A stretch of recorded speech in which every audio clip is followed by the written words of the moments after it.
Hi friends, welcome to my channel. Ranveer పై అనుమానంతో రణ్వీర్ ఇంటికి అమర్ రాథోడ్ని తీసుకొని వెళ్ళగా అప్పుడే బాగి టెన్షన్గా అమర్కి కాల్ చేస్తుంది. ఏమండి ఏమండి ఏమండి అని టెన్షన్గా ఫోన్లో అరుస్తూ ఉంటుంది బాగి. ఏమైంది బాగి అని అమర్ అడుగుతుండగా అంజలి కనిపించట్లేదండి అని అంటూ ఉంటుంది బాగి. దాంతో అమర్ షాక్ అవుతాడు. ఏంటి, ఏం మాట్లాడుతున్నావు?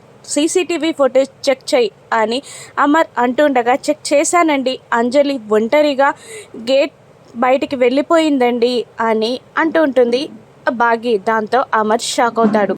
మరోవైపు రణ్వీర్ అంజలి తన దగ్గరికి రాగానే తీసుకొని కోల్కతా వెళ్ళిపోతాడు. అంజలిని తన కూతురిగా కోర్టులో చూపెడతాడు. అంజలిని వెతుక్కుంటూ అమర్ కూడా కోల్కతా బయలుదేరుతాడు. అక్కడ జడ్జ్ రణ్వీర్ బోన్లో నిలబడగా నీ కూతుర్ని చూపెట్టమని రణ్వీర్కి చెప్పగా రణ్వీర్ అంజలి వైపు చూస్తాడు. అప్పుడు లాయర్ రామ్మ దుర్గా అని అంజలిని పిలవగానే అంజలి వచ్చి బోన్ ఎదురుగా ఉన్న రణ్వీర్ ముందు నిలబడుతుంది. అప్పుడు జడ్జ్ ఇలా అడుగుతుంటాడు అంజలిని, అమ్మా దుర్గా, ఆ బోన్లో ఉంది ఎవరో నీకు తెలుసా అని అడుగుతుండగా అంజు రణ్వీర్ వైపు ఏం చెప్పాలా అని ఆలోచిస్తూ నిలబడిపోతుంది.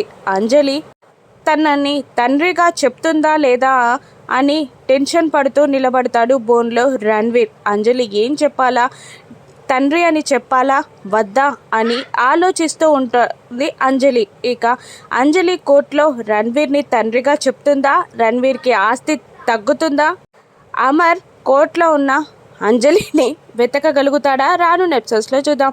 Thank you for watching.